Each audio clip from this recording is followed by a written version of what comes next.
In the chaotic orchestra of war, there is one sound that terrifies a tanker more than the whistle of incoming mortars or the scream of diving Stukas. It is not a loud sound. In fact, it is the absence of sound. It is the sudden sputtering cough of a 30-ton war machine choking on air. We call this the dry death. And in late August of 1944, as General Patton's Third Army raced across France toward the German border, the dry death was killing more tanks than the Wehrmacht was. Patton was pushing his armoured divisions harder and faster than any force in military history, devouring the map mile by bloody mile. But speed has a price. A single armoured division drinks 60,000 gallons of gasoline every single day. The supply lines, those critical veins carrying the lifeblood of the army, were stretched across 400 miles of cratered roads. They were stretched until they snapped. At a forward logistics depot near the Belgian border on the morning of August 28th, the war had ground to a halt. Not because of enemy fire. The war had stopped because of mud. Thick, viscous, relentless European mud that swallows boots and tires and hope. Inside the command tent, Captain Thornton Aldridge stood behind his field desk like a man from a recruitment poster. His uniform was pressed, his collar starched, his fingernails impossibly clean. He was a bureaucrat who fought the war with a fountain pen. Standing opposite him was a tank commander from the front lines, covered in grime eyes, bloodshot and desperate. "Captain Aldridge, you do not understand," the tanker pleaded. "My platoon is stuck 4 miles past the ridgeline. We are sitting ducks. If we do not get fuel by nightfall, we are going to have to spike the guns and abandon the tanks." Aldridge did not look up from his paperwork. He adjusted his wire-rimmed glasses and sighed. "Lieutenant, I cannot change the laws of physics. Look outside. The main supply route is a swamp. My GMC trucks weigh over 13,000 pounds empty. When loaded with fuel, they push 23,000 pounds. If I send them out on those roads, they will sink to their axles. The soil-bearing capacity is 2.5 pounds per square inch. The GMC exerts 4.1. The mathematics are quite clear. So we just die. I will not authorize a convoy until conditions improve. That is final. Dismissed." The tanker stormed out into the rain. Aldridge brushed invisible dust from his sleeve and returned to his inventory lists. He was following the manual, and in his world, the manual was never wrong. But outside, leaning against the corrugated metal wall of the maintenance shed, someone else had heard every word. Technical Sergeant Emmett Grisham lit a cigarette, shielding the flame with scarred hands permanently stained with grease. Emmett was 40 years old, with a face carved from old leather, all hard angles and crow's feet. He was not a soldier by nature. He was a mechanic, an engineer. He spoke the language of pistons and gears better than he spoke English. Emmett took a long drag, the smoke mixing with the cold rain. He watched the dejected tanker walk away, then looked at the row of massive GMC trucks bogged down in the staging area, their tires sunk 14 inches into mud. Aldridge was a coward, but he was right about one thing. The big trucks were too heavy. "He is going to let them die, ain't he, Wrench?" The voice came from beside him. Private Silas Kern, the kid, 19 years old, fresh from a Kansas cornfield with a face that had not yet learned to hide fear. "Aldridge cares more about his career than the boys on the line," Emmett grunted. "He is waiting for perfect conditions, but war is not perfect, kid. So what do we do?" Emmett did not answer immediately. He reached into his pocket and pulled out a small, battered photograph. A little girl with braids and a gap-toothed smile looked back at him. Nora, his daughter. 7 years old now, back in Detroit, probably sleeping at this very moment in her grandmother's house on Verner Highway. Emmett had not seen her in 18 months. He had left Detroit in February of 1943, 3 days after her 6th birthday, because he could not stand to look at her face anymore. Every time he saw Nora, he saw her mother. And her mother was dead. Catherine had died the day Nora was born. Childbirth complications. So Emmett had run. He had volunteered for the army because cowards run away. But he wrote to Nora every week. Simple words. "Daddy is fixing trucks in the war. Daddy will come home soon." Every time he tightened a bolt, he was doing it so that one day he could go home and look his daughter in the eyes again. If the tanks stopped, the war stopped. If the war stopped, Emmett did not go home. "We do not wait," Emmett said quietly, tucking the photograph back over his heart. "We improvise." Emmett walked through the rain and stopped in front of a vehicle nobody else was looking at. A Ford G8T, the 1942 model. A 1.5-ton commercial truck, essentially a farm vehicle painted olive drab. It looked pathetic compared to the war machines around it. It had no armor. A stray bullet would punch through its door like wet cardboard. But Emmett saw what others did not. "What are you looking at that heap for?" Silas asked. "That is the laundry truck. It is light, Emmett murmured, walking around the Ford slowly. He kicked the tire. It weighs 6,200 pounds empty. Half what a GMC weighs. It has a Ford inline 6, 239 cubic inches, 90 horsepower. And look at these tires. Narrow footprint, low ground pressure, maybe 1.8 pounds per square inch. He turned to Silas. It will not sink, kid. It will skate right over that mud. But wrench, it does not have a tank. It does not have a pump. You cannot just throw gas cans in the back. Emmett grinned. It was not a nice grin. It was the grin of a man about to break every rule in the manual. Who said anything about gas cans? Go get the welding torch and find me 4 55-gallon drums. We are going to do a little surgery. Aldridge will have our hides, Silas whispered. Let me worry about the captain. You just get me that torch. Emmett opened the Ford's door and sat in the driver's seat, gripping the thin steering wheel. This was not a tank. It was not a hero's chariot. It was just a truck. But tonight, it was going to become a lifeline. Emmett turned the key. The engine hesitated, then caught with a steady purr. The heartbeat of American industry waking up to do a job the generals could not figure out. They worked through the night like surgeons over a dying patient. The maintenance shed became a theatre of sparks and grinding metal and the smell of burning paint. Emmett was not modifying the Ford. He was butchering it, rebuilding it, transforming it. "Pull, kid! Put your back into it!" Silas gritted his teeth, yanking on the crowbar. With a sickening crack, the wooden side panel splintered and came free. "We are destroying a perfectly good truck," Silas panted. "This truck was useless," Emmett muttered. "It was a glorified wheelbarrow. Now hand me the torch." The Ford now looked like a skeleton, its cargo bed gone, exposing the naked chassis rails. Emmett pulled his welding goggles down and lit the oxyacetylene torch. The flame hissed to life, blue and deadly. "The problem is, we do not have a tanker," Emmett shouted over the hiss. "So we build one." He pointed to 4 55-gallon steel drums arranged in the corner. Standard issue, dented and rusted. Emmett was not going to load them. He was going to fuse them together into a single continuous reservoir. He began to cut and weld, joining the drums end to end. Sparks cascaded like molten gold. The smell of ozone filled the shed. It was dangerous work. If even one drum had lingering fumes, the heat would turn the shed into a crater. But Emmett worked with surgical precision, honed over 20 years on the Detroit assembly lines. Silas watched in awe. This was not maintenance. This was alchemy. But a reservoir was useless without a pump. Gravity was too slow. They needed pressure. "The pump!" Silas shouted. "How do we get the gas into the Shermans fast enough?" Emmett flipped his goggles up, eyes bright. He pointed at the Ford's transmission. "The G8T has a power takeoff unit. Normally you use it to run a winch or thresher. We are going to reroute it." Emmett crawled under the truck, dragging a heavy cast-iron Waterous Model 36 pump scavenged from a broken fire truck. He began bolting it to the frame, jury-rigging a drive shaft from transmission to pump with whatever parts he could scavenge. It was ugly, a mechanical abomination. But if his calculations were correct, the truck's engine would power the pump, sucking fuel from the drums and blasting it out at 50 gallons per minute. A Sherman held 165 gallons. He could fill a tank in under 4 minutes. 4 minutes, the difference between life and death. He was tightening the final bolt when the shed doors banged open. "What in God's name is going on in here?" Captain Aldridge stepped into the light, his polished boots recoiling from the oil-stained floor. He looked at the splintered wood, the mutilated truck, the unauthorized equipment. His face turned purple. "Grisham, I gave a direct order to stand down. You are destroying government property. You are modifying a vehicle without authorization.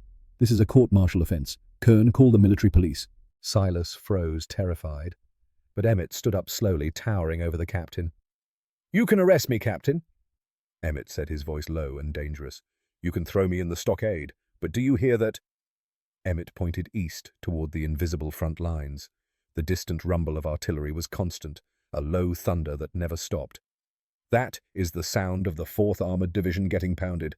There are 5 men in every one of those tanks. They are your men, Captain. Right now, they are checking their watches and praying that someone in the rear gives a damn about them. You want to follow the book, fine. But the book does not bleed. They do." Aldridge stared at him. His mouth opened, then closed. He looked at his clipboard, his shield against the world, and for the first time it felt flimsy. "If that thing explodes, it will take out half the depot." "Then I guess I better not let it explode," Emmett said, turning his back on the officer. "Hand me the wrench, Silas," Aldridge stood there for a long moment. The rain hammered the roof. The choice was between career and conscience. Finally, without a word, the captain turned and marched out into the night. He did not call the MPs, but he did not give permission either. "He is going to hang us if we make it back," Silas whispered. "If we make it back, kid." Emmett grinned. "I will let him try." They worked through the rest of the night. They reinforced the suspension with leaf springs cut from a destroyed Jeep. The poor G8T groaned under the weight of the steel drums. It sat low, belly-scraping mud, an ugly, lopsided beast. Emmett finished the final connection on the hose. He walked to the cab and taped Nora's photograph to the dashboard. Her smile was the only bright thing in the truck. "Why?" Silas asked quietly, looking at the picture. "Why stick your neck out for guys you do not even know?" Emmett touched his daughter's face. "Because her generation should not have to fight this war, Silas. We finish it here, even if we have to drive a bomb to do it." Emmett climbed into the driver's seat and turned the key. The Ford coughed, sputtered, then roared to life. The jury-rigged pump whined a high-pitched scream. But it was working. "Load up, kid. The gas station is open for business." The modified Ford G8T lurched out of the shed at 0430 hours. It did not look like salvation. It looked like disaster waiting to happen. But as Emmett shifted gears and pointed the nose toward the distant guns, the little truck seemed to grow larger, more determined. And Emmett Grisham, for the first time in 18 months, felt like something other than a coward. He felt like a man going to work. You can survive a bullet if you are lucky. You can survive shrapnel if you are tough. But there is one thing on a battlefield you cannot survive, no matter how brave you are. Physics. Physics does not care about your rank or your courage. It does not negotiate. And right now, physics was trying to kill Private Silas Kern. The Ford G8T was screaming down a muddy logging road 5 miles east of the depot. Rain lashed the cracked windshield. Silas was behind the wheel, knuckles white, driving fast and aggressive like he drove his father's farm truck back in Kansas. He saw the crater too late. A shell hole filled with rainwater, invisible in darkness, until the cat-eye headlights caught the edge. "Brake!" Emmett yelled. Silas panicked. He slammed his boot on the brake pedal, locking the wheels.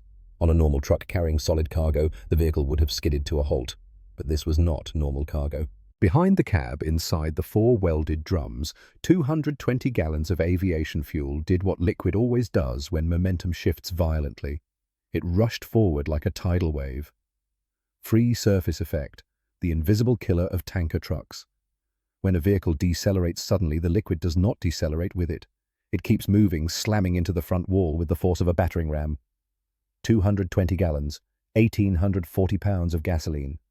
When it surged forward, it shifted the truck's center of gravity 18 inches in half a second. The Ford did not stop. It lunged. The rear tires lifted off the ground. The truck became a seesaw, sliding uncontrollably toward a massive oak tree. "Let off the brake!" Emmett roared, grabbing the wheel. Silas was frozen, foot glued to the floor, eyes wide, as the tree rushed toward them. Emmett jammed his elbow into Silas's ribs, knocking his foot off the pedal. He wrenched the wheel hard left with both hands. The truck fish-tailed violently. The fuel sloshed back, slamming the rear wall with a metallic clang like a sledgehammer on an anvil. The suspension groaned. The leaf springs flattened completely. The truck teetered on 2 wheels, balancing on the knife edge of disaster. Then it crashed back down on all 4 tires, missing the oak by 6 inches. Silence returned. Only the engine rumble and heavy breathing of 2 men who had just looked into their own graves. Silas was shaking teeth, chattering. "I hit the brakes wrench. That is what you are supposed to do." "That is why we almost died," Emmett said calmly. He pulled out his tobacco pouch. His hands were steady. "Listen carefully, kid. You are used to hauling hay bales. Solid cargo. That stays where you put it. You break it, breaks with you." Emmett lit a match, the flame illuminating Silas's fear. "But liquid is alive. It is a ghost in the back. When you accelerate, it waits, then slams the rear wall. When you brake, it punches you in the head. When you turn left, it tries to flip you right. You cannot fight it. Physics always wins." "So what do? You dance with it." Emmett gestured with his cigarette. "You anticipate the wave before it happens. Brake early and gentle. Turn wide and smooth. Feel the weight shifting and compensate before it becomes a problem. If you fight the liquid wins. And if the liquid wins, we explode. Now get out. I am driving." For the next 30 minutes, Emmett gave Silas a masterclass in physics no textbook could teach. He showed the kid how to read the road 3 seconds ahead, how to feel the slosh through the steering wheel, how to brake with the engine instead of the pedal, how to accelerate out of turns. It was not driving, it was conducting, it was dance. "We are losing fuel," Silas said, suddenly pointing at the mirror. A faint rainbow sheen trailed behind them. The weld leak had gotten worse. The vibration was working the crack open millimeter by millimeter. Emmett did the math. 2 gallons per hour. They had been driving 2 hours. 4 gallons gone. Maybe 2 more hours to the front. 8 gallons total loss. They had started with 220. Minus 8 was 212. Still enough for 1 tank. Maybe 2 if they were only half empty. "We are still good," Emmett said, but his jaw tightened. "What if it gets worse? Then we drive faster." They drove in silence. The road climbed into the forested hills of the Ardennes. Trees crowded close branches reaching like skeletal fingers. Emmett killed the headlights completely, relying only on the tiny cat-eye slits. The world shrank to a tunnel of mud and darkness. "Why turn off the lights?" Silas whispered. "Because if we can see, the Luftwaffe can see. Night fighters have been hunting supply convoys all week. Headlights are like ringing a dinner bell." The atmosphere changed. They were in the void now. No man's land between the depot and the chaos of the front. Emmett ripped a wire loose under the dashboard. The radio went dead. "Why did you do that?" "So Aldridge cannot call us back. We are off the map now, kid. No orders, no backup, just us and this truck and a promise." Every bump sent waves slamming against the drums. Thud, splash, thud, like riding a living creature feeling its heartbeat through the chassis. Then Emmett saw it. On the horizon the sky was flickering. Bursts of orange and white followed by the dull thump-thump-thump of heavy ordnance. "That is Filliers Gap," Emmett said quietly. "That is where the 4th Armoured is dying." The road descended into the valley. Emmett spotted a small sign, "Forward Medical Station, 200 yards." He turned onto a narrow track. "Where are we going?" Silas asked. "We need medical supplies. A wrench will not save us if we get hit." The field hospital was a collection of canvas tents in a muddy clearing, a place of misery and miracles. The air smelled of antiseptic and blood. Wounded soldiers lay on stretchers in the rain. Emmett killed the engine. "Stay with the truck. Guard that pump with your life. If anyone smokes near it, shoot them." Emmett walked toward the main tent. A woman stepped out, wiping bloody hands on her apron. She was maybe 32, with exhausted eyes that had seen too much. Nurse Margot Brennan. "I heard a rumor," Margot said, voice husky. "Some mechanic building a bomb on wheels. I should have known it was you." "It is not a bomb, Margot. It is a fuel delivery system. It is a coffin." She walked to the Ford, looked at the welded drums, then back at him. "Where are you going?" "4th Armoured is pinned at Filliers, out of gas. If I do not get fuel to them, they are finished." Margot looked at his grease-stained hands. She knew the difference between men who followed orders and men who followed a calling. "You need supplies." She reached into her apron and pulled out a small metal tin, pressing it into his hand. "Morphine syrettes, sulfur powder bandages. If that fuel goes up, these will not help, but if you survive the blast, maybe they will keep you alive long enough." Emmett closed his fingers around the cold tin. "How is she?" Margot asked softly, nodding toward the truck where she knew he kept a photograph. "Nora is 7 now," Emmett said, voice cracking slightly. "I am doing this so she stays 7, so she grows up in a world where we finished the job." Margot touched his arm grip strong. "Then do not be a hero, Emmett Grisham. Heroes get medals on coffins. Be a father. Fathers come home." She held his gaze for 3 seconds. Understanding, respect, fear, hope. Then she stepped back into the shadows. Emmett stood in the rain, the morphine tin burning in his palm. "Fathers come home." He walked back to the truck. Silas was waiting nervously.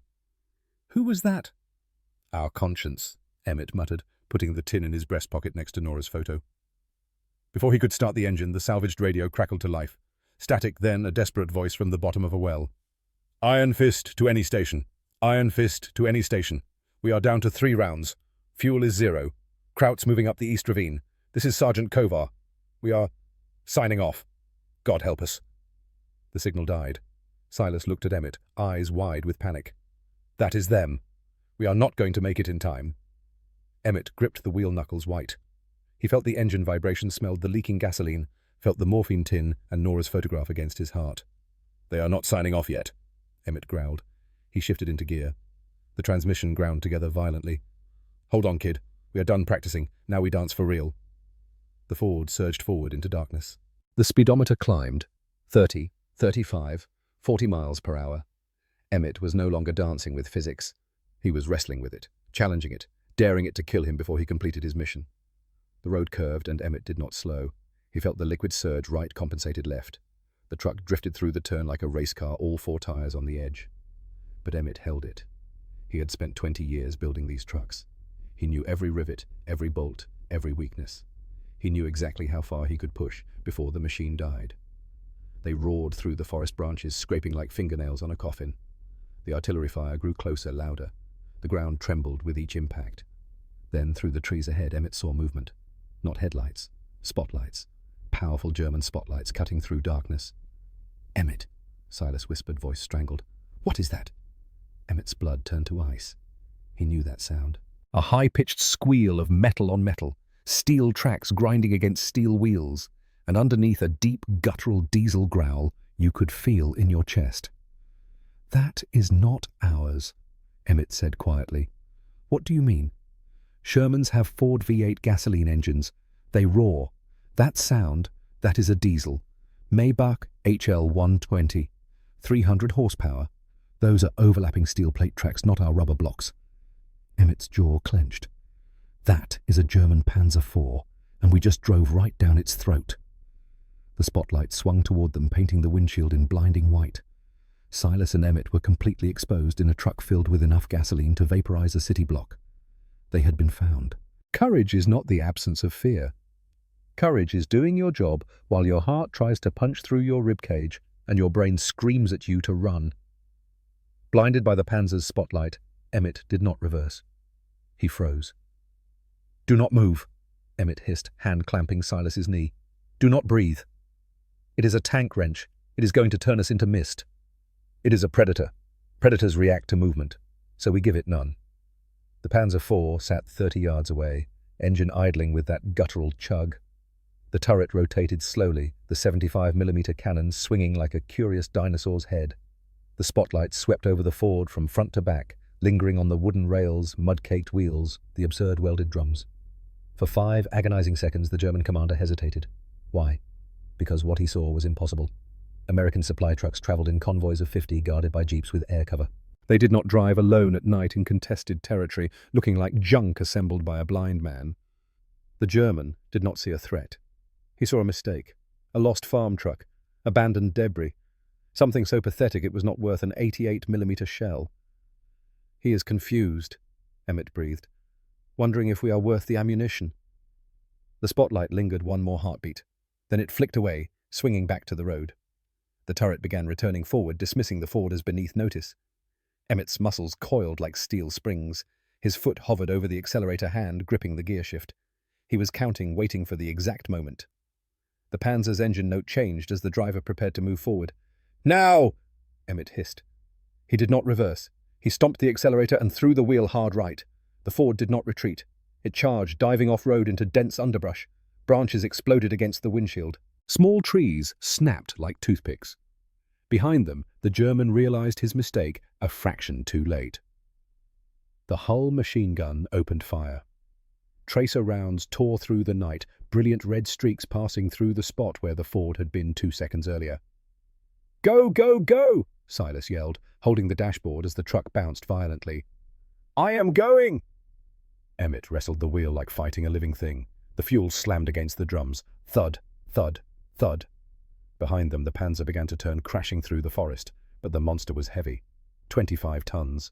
It could not navigate the tight gaps between mature oaks. The Ford was light, 6,000 pounds, and desperate.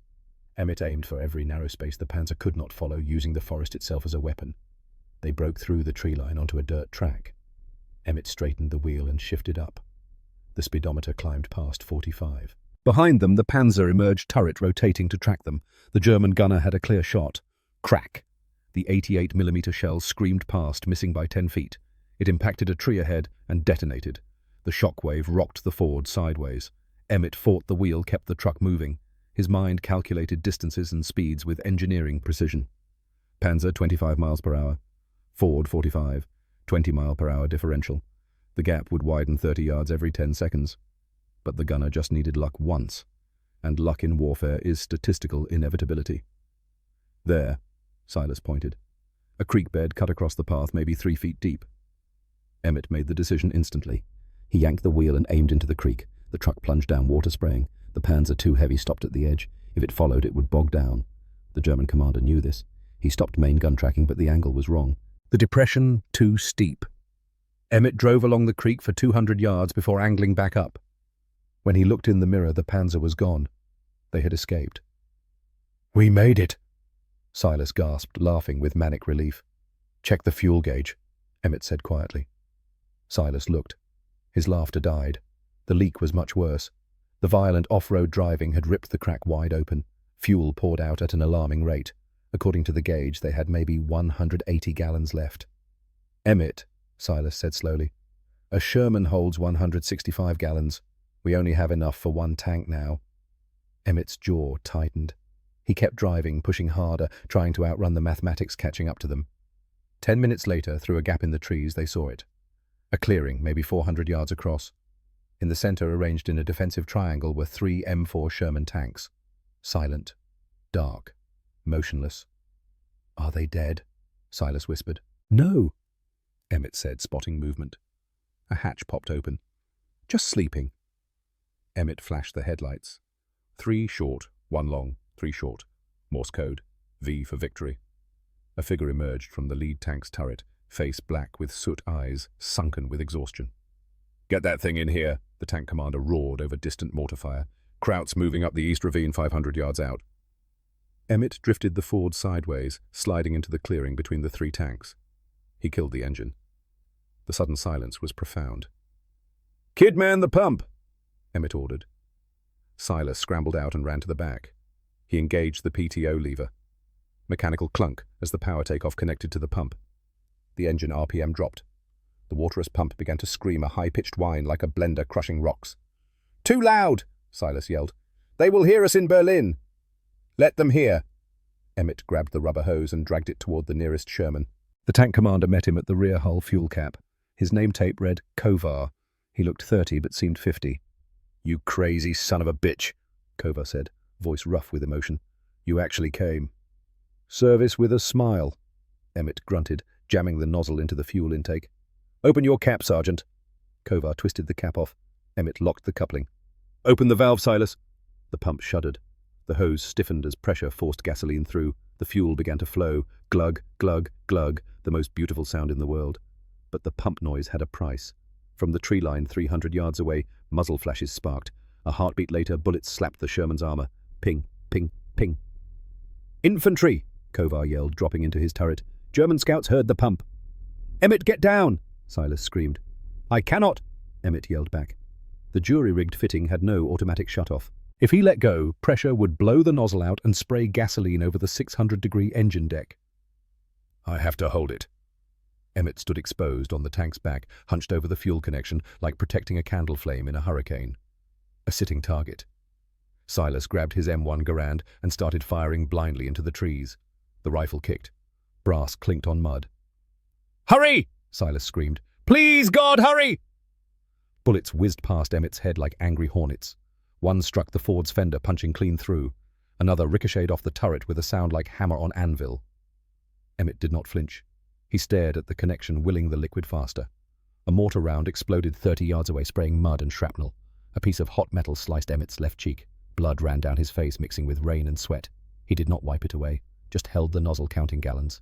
50, 60, 70. German fire grew more accurate. They had spotted the pump truck. They knew what it was. Kill the fuel source, and the American tanks stayed dead. "We are leaking!" Silas cried. The crack in the drum seam had opened wider. A steady stream poured onto the ground, creating a growing pool of volatile liquid. "Keep pumping!" Emmett roared. "Almost there!" 80, 90, 100. Then the sound Emmett had been dreading cut through chaos. The distinctive clank-squeak-clank of German tank tracks. A different Panzer IV one that had been lying in ambush near the gap was breaking through the north tree line. Its long barrel lowered, taking aim. "Tank!" Silas screamed, voice breaking. "We have to go now." "Not yet." Emmett held the nozzle with both hands. 110, 20, 30. The Panzer stopped engine settling to idle, taking careful aim. At this range, 200 yards, it could not miss. Kovar's voice crackled over the external speaker. "Grisham, she is wet. 140 gallons. Start her up and get clear. Emmett ripped the nozzle out. Gasoline sprayed across his uniform. He jumped off the tank, landing hard beside Silas. Run! Emmett grabbed the kid and dragged him under the Ford's chassis. For 3 seconds, nothing. The world held its breath. The Panzer's gun made a tiny adjustment. Left, down, boom!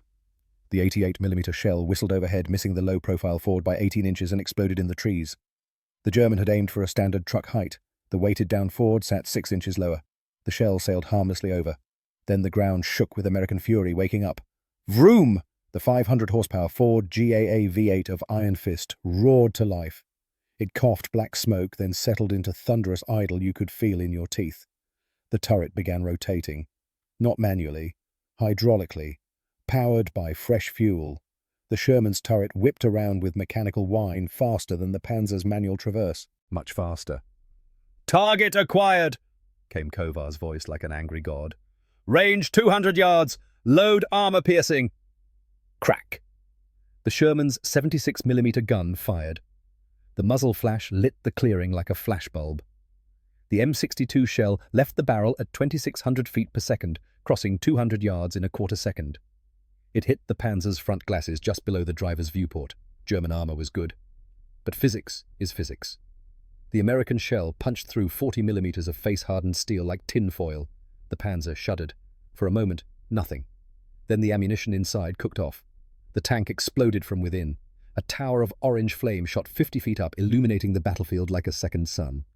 The turret separated from the hull and flipped end over end, crashing 30 yards away. Emmett lay in mud, covered in gasoline blood and oil chest heaving. Next to him, Silas was crying and laughing simultaneously. "We did it," Silas choked. "We actually did it." Emmett slowly sat up, ears ringing. He looked at the burning Panzer, then at the Sherman engine purring crew alive. The other 2 Shermans were starting their engines. Tank crews ran between vehicles carrying jerry cans filled from the Ford's remaining fuel. The beasts were waking. All 3. Emmett reached into his pocket with trembling fingers. He pulled out Nora's photograph. Damp with rain and blood, but her smile still visible. Still bright. "Yeah, kid," Emmett said, voice rough. "We opened the gas station." But even as he said it, he saw the problem. The Panzer's explosion had sent shrapnel flying. A jagged piece of armor plate, still glowing red-hot, had embedded itself in the largest fuel drum. Gasoline began pouring out. Not dripping, pouring, and the metal fragment was hot. Very hot. "Everybody clear," Emmett roared, scrambling up. "The truck is going to blow." The tank crews heard the urgency. They did not ask questions. They ran, scattering like shrapnel from a grenade. Emmett counted. 8 seconds for soldiers weighed down with gear to get far enough that the blast would not kill them. Then he grabbed Silas and threw them both into a muddy shell crater 20 feet away. The Ford G8T erupted. Not an explosion, an eruption. All 4 drums detonated simultaneously, remaining gasoline vaporizing and igniting in a fraction of a second. The fireball was so bright it cast shadows for half a mile. The heat so intense Emmett felt his hair singe from 20 feet away. The shockwave drove air from their lungs. When Emmett looked up, the Ford was gone. Not damaged. Gone. Nothing left but twisted chassis and 4 wheels. Everything else vaporized or scattered in 1,000 burning fragments. The truck that had carried them through hell and physics and German tanks was dead. Emmett lay in mud, arm thrown over Silas to protect him from debris. He could not hear anything but ringing. But he could feel the vibration as the 3 Shermans began to move, engines powered by the fuel he had delivered. He could feel Nora's photograph still tucked against his heart. "Wrench," Silas said, voice sounding underwater. "They are going to make it." Emmett pulled the photograph out with shaking hands. Edges singed, paper torn, but Nora's face still there. "Yeah, kid, we are going home." The 3 Shermans rolled past, heading east toward the guns. Kovar's voice crackled over the external speaker. "4th Armored Actual, this is Iron Fist. We are mobile. Repeat, mobile and combat effective. En route to Rendezvous Alpha. Thanks to one crazy mechanic with a death wish." The tanks disappeared into smoke and darkness, very much alive. The sun was rising over Belgium when they made it back to the depot in a recovery jeep. Emmett climbed out, moving like an old man. His shoulder was bandaged, face crusted with dried blood, uniform burned and torn and soaked with gasoline. Waiting in the depot yard was a man Emmett had never seen. He wore a leather bomber jacket and the silver eagles of a colonel. He walked with a slight limp, leaning on a cane. Colonel Virgil Hackett, 4th Armored Division Commander. Technical Sergeant Emmett Grisham, Hackett said quietly, but with absolute authority. Emmett tried to salute. His arm would not cooperate. At ease, Sergeant. I just got off the radio with Kovar. The 4th Armoured pushed 18 miles this morning. Broke through the German defensive line. 47 men are alive right now because of what you did. Hackett pulled a paper from his jacket. I am told you have a daughter, 7 years old, Detroit. Yes, sir, Emmett said quietly. What do you need, Sergeant? Emmett looked at the colonel, then at the smouldering Ford wreckage being hauled past on a flatbed, then at Nora's photograph clutched in his hand. A discharge, sir. I got a little girl who needs her father. Colonel Hackett signed the papers right there using the Jeep hood as a desk. 3 months later, on a cold March morning in 1945, Emmett Grisham stepped off a train at Michigan Central Station in Detroit. His left arm was in a sling. His face carried new scars that would never fade. But he was home. Nora was waiting on the platform holding her grandmother's hand. She was 8 now, taller, braids longer, but her smile exactly the same. When she saw him, she broke free and ran. Emmett dropped to one knee and caught her with his good arm. Daddy, Nora cried into his shoulder. Grandma says you fixed trucks in the war. Did you fix a lot? Just one, sweetheart, Emmett whispered, voice breaking. Just one truck, but sometimes that is enough. Years later, in 2024, an elderly woman stood in the Henry Ford Museum in Dearborn, Michigan. She was 87, leaning on her grandson's arm. They stopped before a restored Ford G8T on a raised platform under spotlights. The fuel drums had been re-welded, the chassis straightened, but you could still see the scars, bullet holes, burn marks. A brass plaque read, Emergency Fuel Transport Vehicle, modified and operated by T. Sergeant Emmett Grisham, August 1944. Delivered critical fuel to isolated tank units during the liberation of Belgium. His improvised design was copied by field mechanics across the European theatre. 127 similar vehicles were constructed before war's end. The grandson, 19, read the plaque and looked at his grandmother. Nana, is this really the truck Grandpa built? Nora Grisham looked at the Ford for a long time. She remembered the photograph her father had carried survived fire and explosions and war. She still had it framed on her mantel. He built more than this, sweetie, Nora said softly. He built a road home, for himself, for 47 other men, for all of us. She reached out and touched the scarred metal of the hood, cold under her fingers.